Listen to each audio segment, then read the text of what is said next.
The Elite Café was entered by a staircase from the foyer of a cinema. A landing 2/3 of the way up had a door into the cinema itself, but people going to the Elite climbed farther and came to a large, dingy-looking room full of chairs and low coffee tables. The room seemed dingy, not because it was unclean, but because of the lighting. A crimson carpet covered the floor. The chairs were upholstered in scarlet. The low ceiling was patterned with whorled pink plaster, but dim green wall lights turned these colours into varieties of brown and made the skins of the customers look greyish and dead. The entrance was in a corner of the room, and the opposite corner held a curved chromium and plastic counter, where a bald, fat, smiling man stood behind the glittering handles of a coffee machine. He wore black trousers, white shirt, and black bow tie, and was either dumb or unusually reticent. He never spoke. The customers only addressed him to order coffee or cigarettes, and when not serving these, he stood so still that the counter seemed an extension of him, like the ring round Saturn.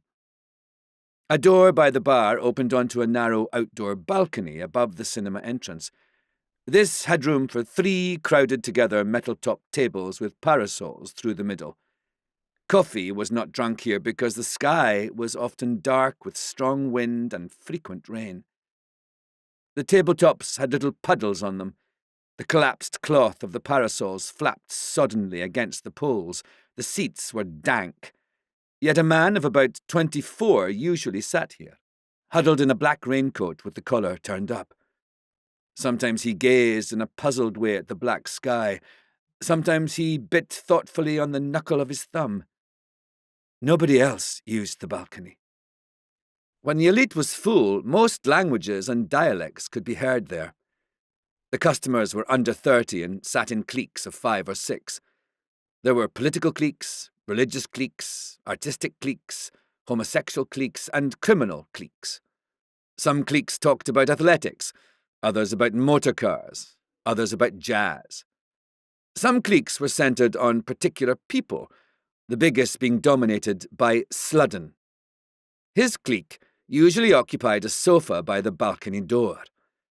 An adjacent clique contained people who had belonged to Sludden's clique, but grown tired of it, as they claimed, or been expelled from it, as Sludden claimed.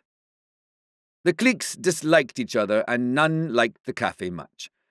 It was common for a customer to put down his coffee cup and say, "The Elite is a hellish place. I don't know why we come here. The coffee's bad, the lighting's bad, the whole dump teems with poofs and wogs and Jews. Let's start a fashion for going somewhere else." And someone would answer, "There is nowhere else.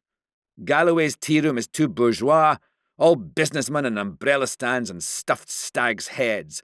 The Shangri-La has a jukebox that half deafens you, and anyway, it's full of hard men. Armstrong had his face slashed there. There are pubs, of course, but we can't always be drinking. No, this may be a hellish place, but it's all we have. It's central, it's handy for the cinema, and at least it's a change from home."